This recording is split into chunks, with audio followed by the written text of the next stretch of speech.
बड़ी खबर, भूपेंद्र सारण का अवैध किले को ध्वस्त किया जा रहा है। भूपेंद्र सारण के मकान पर दूसरे दिन भी कार्रवाई जारी है। जेडीए सारण के मकान का अवैध हिस्से को ध्वस्त किया जा रहा है। जेडीए ट्रिब्यूनल कोर्ट के फैसले के बाद ध्वस्त करने की कार्रवाई जारी है। मौके पर बड़ी संख्या में पुलिस बल तैनात किया गया। पॉकलैंड हैमर मशीन की मदद से अवैध हिस्से को तोड़ा जा रहा है। अवैध निर्माण को ध्वस्त होने से बचाने के लिए सारण ने कोर्ट में याचिका लगाई थी। साथ ही गोपाल सारण, एलची देवी, इंदुबाला की याचिका को कोर्ट ने खारिज कर दिया। जेडीए ट्रिब्यूनल कोर्ट ने जेडीए को अवैध निर्माण हटाने के आदेश जारी कर दिए हैं। आदेश में जेडीए प्रशासन को पाबंद किया गया है। साइट प्लान के अनुसार निर्माण को प्रोटेक्ट करने के लिए भी पाबंद किया गया है।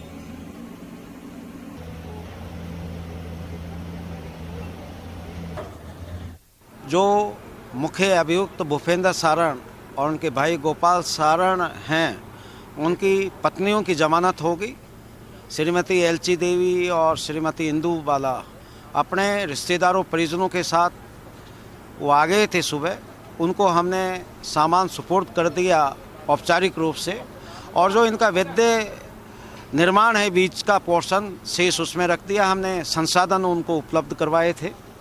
बालकनियाँ रोड सीमा पे हैं और इसके ऊपर की 2 मंजिलें वो भी अवैध हैं। किसी प्रकार की क्षति नहीं हो, ये पूरी एहतियात सतर्कता बरतते हुए हम पूरी सावधानी पूर्वक ये हमारी ध्वस्तीकरण की कार्रवाई को अंजाम दे रहे हैं। याचिका लगाई थी, आपने साइन किए थे याचिका पर कोर्ट में? साइन तो कर दिया, बच्चा सिखा दी, बच्चा सिखा दी, ध्यान कौन नहीं है। आपको पता है आपने याचिका लगाई थी कि आपका मकान नहीं तोड़ा जाए, ऐसी याचिका लगाई थी? नहीं लगाई।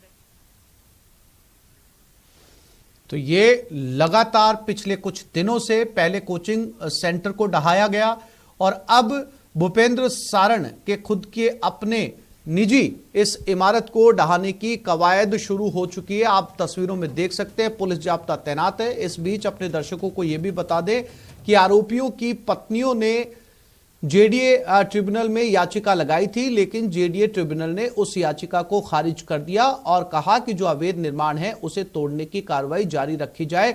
और ये इस समय तस्वीरें हैमर मशीनें, पॉकलैंड मशीनें, क्रेन, जेसीबी यहां पर लगी हुई हैं और जो हिस्सा अवैध है, जो नियमों को दरकिनार करके बनाया गया है, उन्हें इस वक्त तोड़ा जा रहा है। रोशन शर्मा हमारे साथ जुड़ गए। रोशन के पास चलते हैं। रोशन, मौके से क्या अपडेट, कितने हिस्से को ढहाया जा रहा है, कितना हिस्सा अवैध है, क्या कुछ जानकारी मौके से ग्राउंड जीरो से? रोशन।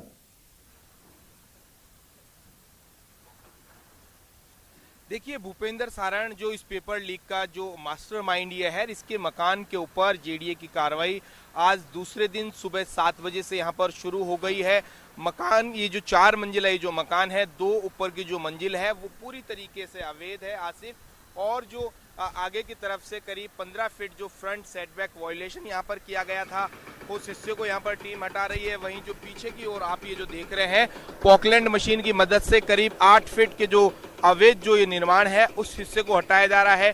बड़ी संख्या में यहाँ पर आसपास में यहाँ पर पुलिस बल सुबह से ही मौजूद है। यहाँ पर पूरी कॉलोनी के जो चारों तरफ के रास्ते हैं वो बैरिकेडिंग करवा कर यहाँ पर बंद कर दिए गए हैं। आप इन तस्वीरों के अंदर देख सकते हैं कि यहाँ पर जो बड़ी संख्या के अंदर यहाँ पर जो जवान यहाँ पर चारों तरफ पूरी तरीके से मुस्तैदी से यहाँ पर अलर्ट है। किसी भी तरीके की यहाँ पर जो लोग हैं, क्योंकि पुलिस को इस प्रकार का इनपुट मिला था कि जो सारण के जो परिवार के जो गांव के लोग हैं वो भी यहाँ पे आसपास में पहुंच गए। सुबह जब एलची देवी जमानत के बाद में यहाँ पर पहुंची थी, इंदुबाला पहुंची थी, तो उन्हें सामान जो सुपुर्द कराया गया, तो बड़ी संख्या में उनके वहां पर जो लोग मौजूद थे और उन्होंने सामान शिफ्टिंग करवाने में मदद यहाँ पर की है। पुलिस की ओर से भी यहाँ पर मदद की गई है कि जो उनका सामान है वो सुपुर्द कराया जाए, क्योंकि जेडीए ट्रिब्यूनल कोर्ट के इस तरीके के आदेश थे कि जो अवैध निर्माण को हटाया जाए, वैध निर्माण को किसी भी तरीके से क्षतिग्रस्त नहीं किया जाए। इस तरीके से कोर्ट ने पाबंद किए थे, जिसके बाद में जेडीए यहाँ पर जो तमाम मशीनरी है, पॉकलैंड मशीन हो, चाहे हैमर मशीन हो, क्रेन हो, तमाम इन संसाधनों की यहाँ पर मदद से जो अवैध निर्माण है उसे ढहाया जा रहा है। आप इन तस्वीरों के अंदर देख सकते हैं, सुबह 7 बजे से लगातार ये कार्रवाई जारी है और अभी भी ये यहाँ पर जो आगे की ओर से जो अलग अलग जो टीमें हैं वो इस पूरी कार्रवाई में यहाँ पर डटी हुई है, जुटी हुई है। जो अवैध निर्माण है उसे हटाया जा रहा है। आसिफ, ये इस वजह से भी आप देखिए कि किस तरीके से आलीशान ये जो मकान बनाया गया था जिसे यहाँ पर ढाया जा रहा है, इसमें जो जो गेट यहाँ पर लगे हुए हैं, इंटीरियर का जो आलीशान यहाँ पर काम था, सारी तमाम उन सुविधाओं से लैस था जो कह सकते हैं कि ये आलीशान एक तरीके का जो बंगला बनाया गया था। 4 मंजिला इस बंगले के अंदर लिफ्ट, झूमर, जो एयर कंडीशनर, तमाम ऐसे वो संसाधन थे सुख सुविधाओं के, उन सुख सुविधाओं से ये पूरा लैस था। सबसे बड़ी ये बात है कि जो स्टूडेंट हैं उनकी कमाई से किस तरीके से उनके भविष्य के साथ खिलवाड़ कर कर ये जो बिल्डिंग ध्वस्त की गई थी, ये अब बिल्डिंग टूटती हुई नजर आ रही है कि जो स्टूडेंट्स के जो भविष्य के साथ जो खिलवाड़ करने वाले लोग हैं उनका क्या कुछ अंजाम होगा। ये तस्वीरें देख सकते हैं कि किस तरीके से इन लोगों ने पेपर लीक किया और उसकी क्या सजा इन्हें भुगतनी पड़ रही है। खुद जो आरोपी हैं वो अभी पुलिस की गिरफ्त से दूर हैं और यहाँ पर जो उनके जो निर्माण है उनके ऊपर जो जेडीए का हथौड़ा कह सकते हैं, पीला पंजा यहाँ पर चल रहा है। तो ये इस बात की गवाह है कि इस तरीके से जो लोग करने वाले हैं, पेपर जो लीक जो करने वाले हैं, उनका अंजाम क्या रहने वाला है, ये इस बात की गवाह है। आसिफ, कुल मिलाकर सुबह से लगातार कार्रवाई जारी है, यहाँ पर अवैध निर्माण को हटाया जा रहा है। पूरी तरीके से पुलिस मुस्तैद है कि किसी भी तरीके से यहाँ पर कोई विरोध प्रदर्शन यहाँ पर नहीं देखने को मिले, जो इनके जो लोग हैं वो यहाँ पर नहीं मिले। आप यहाँ पर जब हम इंदुवाला से जब बात कर रहे थे, एलची देवी जो भूपेंद्र सारण की जो पत्नी है वो पढ़ी लिखी नहीं है, जब हमने उनसे बात करी तो वो कोई भी सवाल का जो जवाब है वो देने के लिए तैयार नहीं थी। वो रो रही थी, उसकी आंखों के अंदर आंसू थे, उसकी जो जबान से कोई भी मीडिया के लिए कोई शब्द यहाँ पर नहीं निकल पा रहा था। हमने उनसे पूछा कि भूपेंद्र सारण से क्या आपकी बात हुई, क्या संपर्क में है, तो उसने कहा कि हमें इस बारे में किसी भी बात का पता नहीं है। वो शायद कुछ कहना चाहती थी लेकिन कह नहीं पाई क्योंकि उनके जो परिवार के जो लोग हैं वो मना कर रहे थे। संभवतः शायद वो बताना चाह रही थी कि इस पूरे खेल के अंदर कौन कौन वो लोग मौजूद हैं जिन लोगों ने पेपर जो है वो मुहैया करवाया है। उसके बाद में पुलिस भी पूरे अलर्ट मोड के अंदर यहाँ पर आई और उन्हें सामान की जो सुपुर्द किया गया है उसकी सुपुर्दगी ली गई है कि आपने जो आपका जो मुख्य जो सामान है, जो ज्वेलरी है, वो तमाम चीजें आपने ले ली है या नहीं ली है। तो इन सब चीजों को लेकर यहाँ पर पूरा जो सामान दे दिया गया है। उनकी कल देर रात ही जमानत हो गई थी, उसके बाद में आज सुबह ही करीब बताया जा रहा है कि 5 बजे के आसपास वो यहाँ पर आ गई थी। इससे पहले की जो स्थानीय जो पुलिस है उसका यहाँ पर रात की टाइम पे भी यहाँ पर जो गश्त यहाँ पर लगाई गई थी।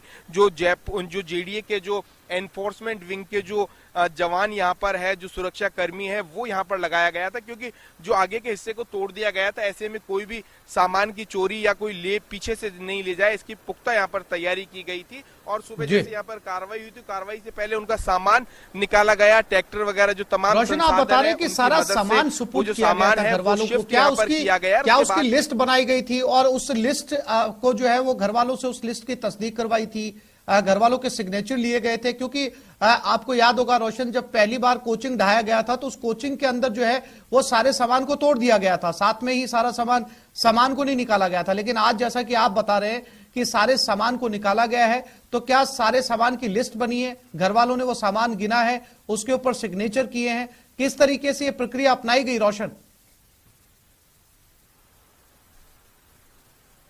देखिए आसिफ, सारा सामान तो नहीं निकाला गया है। जो उनके कपड़े हैं, जो उनकी ज्वेलरी है, डॉक्यूमेंट जो हैं, क्योंकि इससे पहले जब पुलिस की दबिश हुई थी तो पुलिस ने सारे डॉक्यूमेंट वो यहाँ पर खंगाल लिए थे और उसके बाद में गिरफ्तारी कर ली गई थी। चाबियां ये बताई जा रही है कि परिवार के लोगों के पास थी, ताला यहाँ पर लगा हुआ था। तो ऐसे में जो मुख्य जो सामान है वो ही ले जा पाए। जो इनके बेड हैं, जो बड़ा सामान है, चाहे वॉशिंग मशीन हो, एयर कंडीशनर्स हो, अभी भी लगे हुए हैं। जेडीए का जो पीला पंजा है, एक एक कर उन्हें यहाँ पर जो मलबा है उसके अंदर यहाँ पर पूरी तरीके से तहस नहस कर दिया गया है, मिला दिया गया है। अभी भी हम देख रहे हैं कि कुछ यहाँ पर जो कपड़े हैं, जो यहाँ पर जो सामान है वो अभी भी रखा गया है। परिवार को पूरा मौका यहाँ पर नहीं मिला है सामान शिफ्टिंग के लिए। आप ये देख रहे हैं कि बड़ी संख्या में उनके जो परिवार के जो यहाँ पर जो लोग मौजूद हैं, जैसे उन्हें यहाँ पर मौका दिया जा रहा है। अभी यहाँ पर देख रहे हैं कि जो अपने बाथरूम के अंदर जो गीजर लगा था उसे खोलने की यहाँ पर कोशिश की जा रही है। एयर कंडीशनर्स यहाँ पर जो लगे हुए थे वो पूरी तरीके से तहस-नहस यहाँ पर हो गए हैं, टूट चुके हैं यहाँ पर। तो कुल मिलाकर ये तो नहीं कहा जा सकता कि जो पूरा सामान निकालने का मौका मिला है, लेकिन जो डॉक्यूमेंट्स थे, जो ज्वेलरी थी, ऐसे कुल मिलाकर मौका दिया गया है। उनका जो कुछ जो पहनने के उनके जो कपड़े हैं और इसके अलावा जो उनके जो सामान है, जो महत्वपूर्ण सामान है, वो उन लोगों ने निकाला है, उनके परिवार के लोगों ने, और 2 ट्रैक्टर के माध्यम से वो यहाँ से सामान उन लोगों ने शिफ्ट किया है। आप यहाँ पर देख रहे हैं बड़ी संख्या में यहाँ पर पुलिस के जवान तो मौजूद हैं ही हैं, इसके अलावा बड़ी संख्या में जेडीए ने यहाँ पर मजदूर लगाए हैं मलबा हटाने के लिए, सामान शिफ्ट करने के लिए, क्योंकि आसपास के इलाके में लोग यहाँ पर रहते हैं। ऐसे में कोर्ट ने ये भी बाउंड किया था कि किसी भी तरीके से उन लोगों का नुकसान नहीं हो, उन लोगों का जो निर्माण है वो बाधित नहीं हो और इलाके के अंदर कोई पैनिक यहाँ पर क्रिएट नहीं हो। तो पुलिस इस बात का भी ध्यान रख रही है, जेडीए इस बात का भी ध्यान रख रहा है कि इन्हीं का जो अवैध निर्माण है वो ही नुकसान हो, क्योंकि ये जो पूरी कार्रवाई की गई है पेपर लीक से ये जुड़ा हुआ मामला है। जेडीए ने इस पूरी कार्रवाई के अंदर अवैध निर्माण को ग्राउंड बनाया,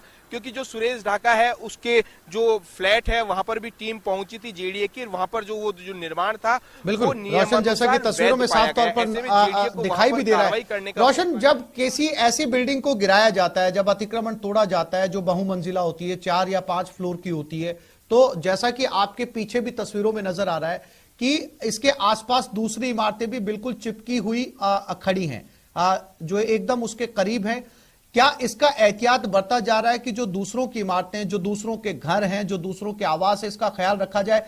क्योंकि जब एक इमारत गिरती है तो कहीं ना कहीं उसका जो इंपैक्ट है रोशन, वो दूसरी आसपास के घरों पर या बिल्डिंगों में आता है, दरारें आती हैं, इस बात का ख्याल रखा जा रहा है? क्या आपकी आस पड़ोस के लोगों से बात हुई, उन्होंने कोई प्रतिक्रिया दी इस ध्वस्तीकरण को लेकर?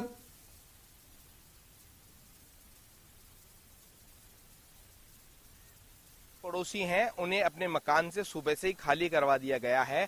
किसी भी तरीके से जो आस पड़ोसी हैं वो भी अपने मकानों के अंदर मौजूद नहीं है, लेकिन जैसा कि हमें यहाँ पर जानकारी मिल रही है, जो पड़ोस का मकान है उसमें हल्की फुल्की यहाँ पर दरारें आई है। हालांकि उस परिवार को यहाँ पर अभी जो मकान है उसके अंदर वो जा नहीं पाया है, लेकिन जो उनकी ओर से ये कहा जा रहा है कि जो कार्रवाई है वो धीरे करे, इस बात का ध्यान रखा जाए कि किसी भी तरीके दरार नहीं आई, क्योंकि हम खुद एहसास कर रहे हैं इस कार्रवाई से करीब 30 से 40 मीटर की दूरी के ऊपर हम मौजूद है। यहाँ पर ये जो पॉकलैंड मशीन चल रही है तो यहाँ तक वाइब्रेशन यहाँ तक देखने को मिल रहा है कि किस तरीके से जब ये पॉकलैंड मशीन, हेमर मशीन यहाँ पर चलती है, ये जो जागरूकता अभियान, सड़क सुरक्षा अभियान को जो है वो जा रहा है।